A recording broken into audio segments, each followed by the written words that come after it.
vampires, werewolves, and a magical inn? We're going to talk about it.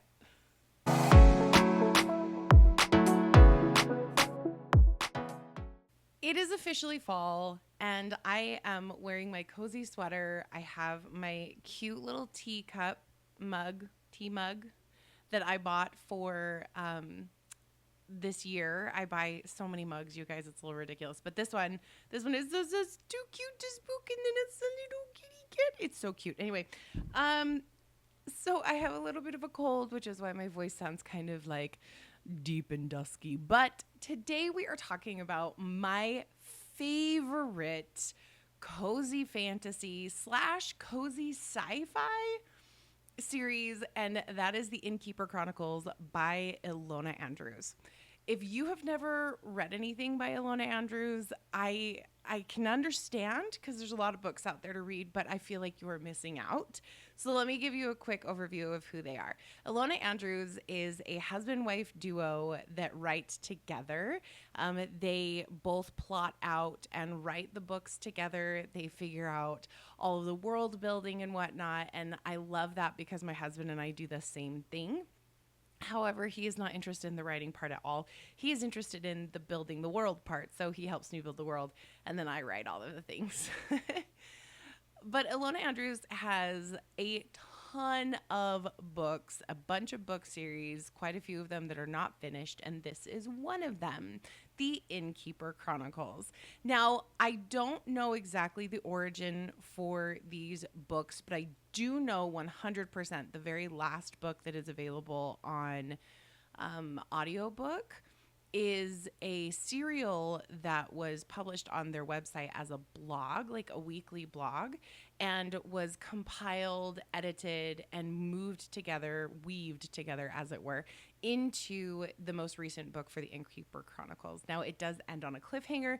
This is not a finished series for those of you who absolutely hate not having a finished series and having to have cliffhangers, but oh my gosh, this book series is so good, and it's like a warm hug to me because I love it so much. It always makes me laugh.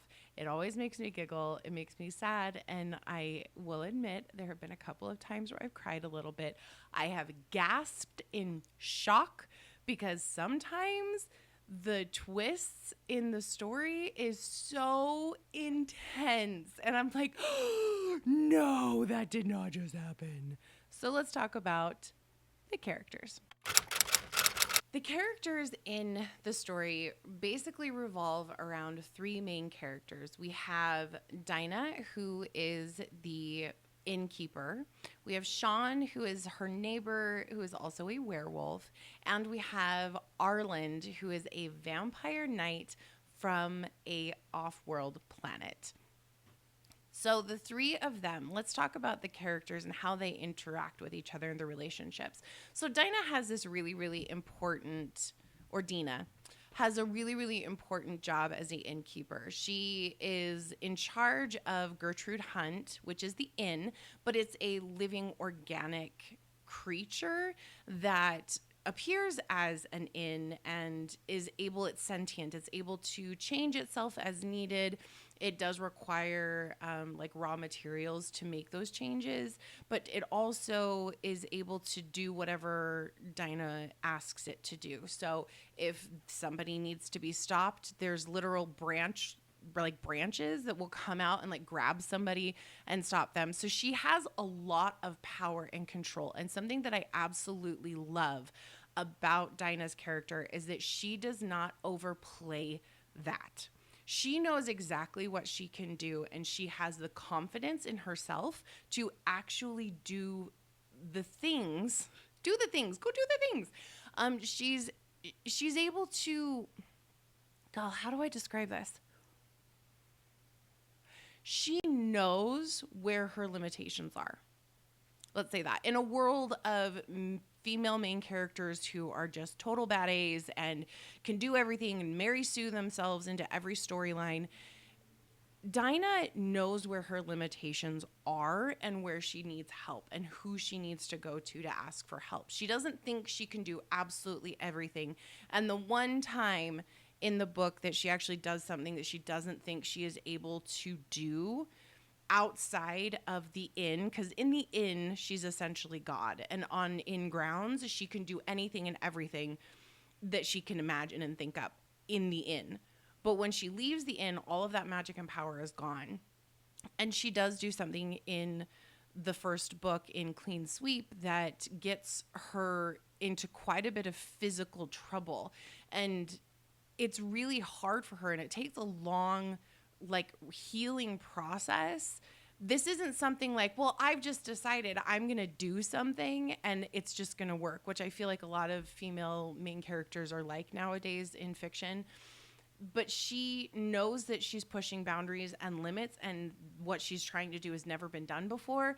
But then she's also, has consequences. She feels the effects of those choices that she made on a intensely physical level. So that's one thing that I love about her, is that she's real.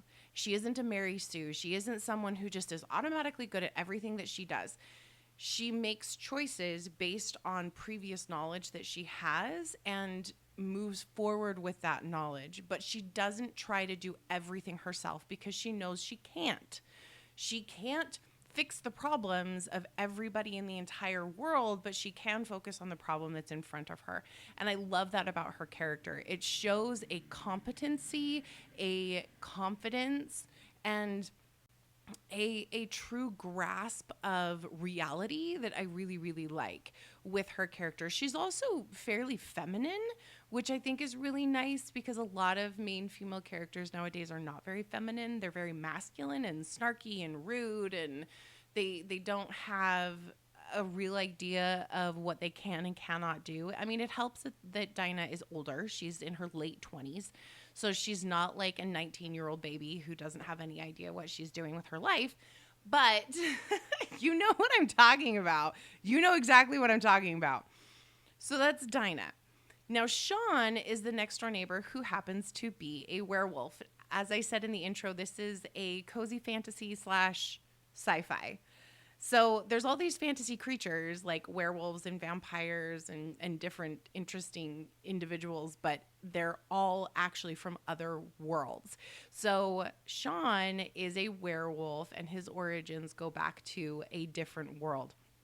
He lives in the neighborhood, and he is the most interesting combination of stereotypical werewolf alpha male. I'm gonna do the things and you're gonna tell me no, and I'm still gonna be like, I can do it. But he's also kind of like a golden retriever. He is truly masculine, but he also has this heart that is willing to go above and beyond to keep the people around him safe. And he starts to really grow on you. You see the facade of the I am a big bad and I'm going to get all of the things. And you see his heart, and you see who he is as a person. And it's so sweet and it's so gentle, while at the same time, him still being a total bad A and doing the things that need to be done. And I love his relationship with Dina, because those two come together in such a beautiful way, where Dina knows that she can do all of the things in the inn, but she still knows she needs help. So she goes to Sean and she asks for help. And Sean is a little snarky about it at the beginning. And they have a little bit of a snarky relationship at first, but it's not snarky the way that we see it in Powerless or Gothicana or a lot of these, Fourth Wing, or like the snarky that just is so annoying and it never goes away. The snarky goes away, and they really become friends, and you see that build up over time, and it's so wonderful, and I love it so much. It makes the relationship payoffs that do end up happening. I'm not going to tell you when they happen, but there are things that happen. There is kind of a twisted romance, twisted as in like the storyline's kind of twisted, between her and Dina and Sean, and Dina and the next person, which is Arland. So pulling on kind of the Twilight thing, Arland is a vampire, and he shows up because of a distress signal that had been sent out by a vampire who had come to Earth looking for someone. And he happens to be a very beautiful, beautiful vampire. He is very big. He's from a world where they're all vampires and they were stuck in the feudal period. So everything that they'd have, like all of their rankings and stuff like that, is as if it was medieval England or medieval Europe. And so he is a knight. He's a vampire knight. And they have armor that they wear. And it is like, it's so stereotypical while at the same time being fresh and new and different and interesting. I don't know how they did it, but it was so much fun to listen, because I listened to the audiobooks a whole bunch. And if you have a chance to listen to the graphic audio, oh, it's so good. So good. The series is so great with the graphic audio. But Arland comes in and he is a little enamored with Dina. He's a little bit like, wow, you're a human woman. And you're like, you have like this bravado and this, confidence in yourself that I'm not used to. And we also find out in a hilarious scene that alcohol doesn't do anything for vampires, but coffee does. Caffeine does. So Sean gives Arland a cup of coffee and Arland gets completely trashed. And it is so funny, the interactions that he has with Dina and with Sean and talking about his uncle. Like, oh my gosh, it is so funny. You will be laughing out loud in that scene. So that's the main characters for the storyline. One thought before we move on to plot. The Arland's character is very he's very honor bound. So a lot of what he does is based around honor and about how things impact his honor, the honor of himself, the honor of his family, and the honor of his house. And each house is like a kingdom of its own. So it's a very interesting story. And he constantly is talking about the honor of his house, and it gets very comical while at the same time being so earnest. We'll talk about this more in the writing section, but there you go. So that's the three main characters. Now moving on to plot. So the plot of the story is fairly straightforward. The main characters are having to deal with a assassin that is hiding on Earth, and the vampires have come to find him. Sean is having to take care of the beasts that this assassin has that are killing dogs and different farm animals and stuff in the area. And Dina is trying to keep the inn safe, as well as, fight this battle between the vampires, the werewolf, with those two as allies against this assassin. So she's having to kind of play intermediary between everybody. So that's essentially the plot of the story. That's the main conflict, and the subplots and the little things that are brought in just make this story so, so rich. So some things about the plot that I really, really love. I love the fact that they took a fairly straightforward storyline and interwove political intrigue from different planets, different political systems, also including new creatures that we've never heard of before, but weaving them into the story in a way that we were going to understand what was happening. So the vampires come from one world and the werewolves come from another world, and then this assassin comes from a completely different world, but it's all woven together in a way that is very easy to understand. And you're never sitting there thinking okay, who is this person? What planet did they come from? Why are they here? What is this thing doing? A major plot point for the story, though, is Gertrude Hunt. That is the inn. The inn is a sentient living being, and it is so cute. I know that sounds weird. It's an inn. How can an inn be cute? Well, the inn is cute because Gertrude Hunt and Dina have a relationship that is very like master and assistant. So the master in this case would be Dina, and the assistant would be the inn. But the inn is like bending over backwards trying to do whatever Dina wants. They become bonded. When an innkeeper and an inn bond with each other, then the inn is able to grow and thrive. And it is a growing creature. So as it grows, it opens up portals to other worlds, and Dina is able to more easily manipulate the inn. If she thinks something, the inn makes it happen as long as it has the raw materials. So she does end up feeding the inn at different times, just different things like wood or stones, or at one point they build a barbecue. So they go buy a whole bunch of bricks from Home Depot, and the inn absorbs them and then builds this really beautiful patio. The idea of having a home that could completely bend itself to your will at any given point is such a fantasy, and it's something that I would love so much. I'm in love with my house. You have no idea how much I'm in love with my house, but if it could do what Gertrude Hunt can do, oh, I would never move ever in my entire life. I would just stay in my house all the time.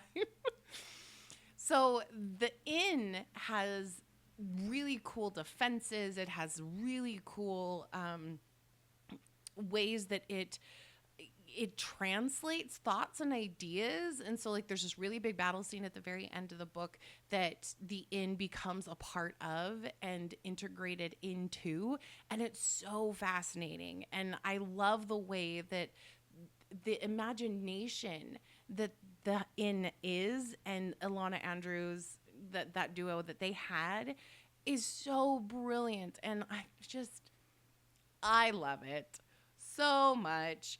There is another plot point in the series that is an ongoing plot point as well as Gertrude Hunt, of course, is that there is a police officer, Officer Moraes, who is smart. He has really good intuition, and he knows something is off at Gertrude Hunt, and he cannot figure out what is going on. So he keeps showing up, and he's like a thorn in Dina's side through the entire series so far. I don't want to spoil anything that ends up happening, but he is a side character that comes in pretty consistently in the stories, and I love him. He is wonderful. But he becomes a actual plot point in this book that is very interesting to see the way that they fix it. And I don't want to spoil anything, but I love it. So that's the plot. It's very clear. It's very simple, but they take very complex ideas and they bring it all down so that it's very easy for the reader to understand as you're going through the book. So let's talk about the writing. The writing for this series is like spot on. It is so good. Now, I've tried to read other books by Ilona Andrews, like the Kate Daniels series, and the writing is the same. It's the same type, but for some reason, it doesn't catch me the way this one does. There's something about, I think, that Dina's character that I just connect with on a really deeper level than I do with like Kate Daniels and some of her other characters. So the writing in this is succinct. It is very intelligent. Ilona Andrews manages to, and I don't know who does the most writing, the husband or the wife in this series, but the writing itself it treats you as a reader like you're not stupid, which is so nice because I feel like a lot of what's being published right now treats the reader like they're stupid. Like they have no idea what they're actually doing, and like that they're not smart enough to put dots together. Now there are surprises that do happen in the story that you are not supposed to put together. So sometimes they can feel a little left field, but if you're listening to it again or reading it again, you can normally tell that there's something there and that the thought was put into it, the forethought was put into it before they started writing. So the writing style itself is very intelligent, very succinct. She is really good at putting a lot of emotion into the characters and giving them a depth that is like one sentence and then you feel like you know them on a really, really deep level. Later in the series, there's a lot more characters that do get introduced, including Dina's sister, Maud, who I absolutely love. She's a little bit more of the stereotypical, you know, bad A female main character who can do a lot of things, but she's also not a Mary Sue. And she acknowledges that she's not a Mary Sue and that she has flaws and she has things that she cannot do, absolutely cannot do. But the writing is so real and they take into account real life. And yes, it's a sci-fi, and yes, it's a fantasy, and there's urban fantasy elements in this whole series, but it's all grounded and based in reality of mind, reality of heart and emotions. It doesn't go too far one way or the other. And the different characters that are ridiculous do end up becoming absolute loves of yours as you're reading. I think I said that weird, but I hope that makes sense. Like I said, I'm getting over a cold, so my brain is still a little... I love this series so much. I just got finished listening to it again, and it is 100% worth your time. The first book in the series is Clean Sweep. The series is called The Innkeeper Chronicles, and if you can, listen to it through the graphic audio. It's wonderful. I have fallen in love with graphic audio because of this series, and I now choose that if it's an option over pretty much any other narration. I hope that you guys have a really good beginning of your fall. If you have any other books that are like this, that are like the cozy fantasy, cozy sci-fi, like where it makes you feel happy and wonderful to fall in love with, please let me know in the comments below. Also, if you get to the end of this video, I would love it if you drop a little like house or mansion emoji or like a cabin or something to let me know that you got to the end. As always, thank you so much for being here. And remember that you are worthy, you are loved, and happy reading.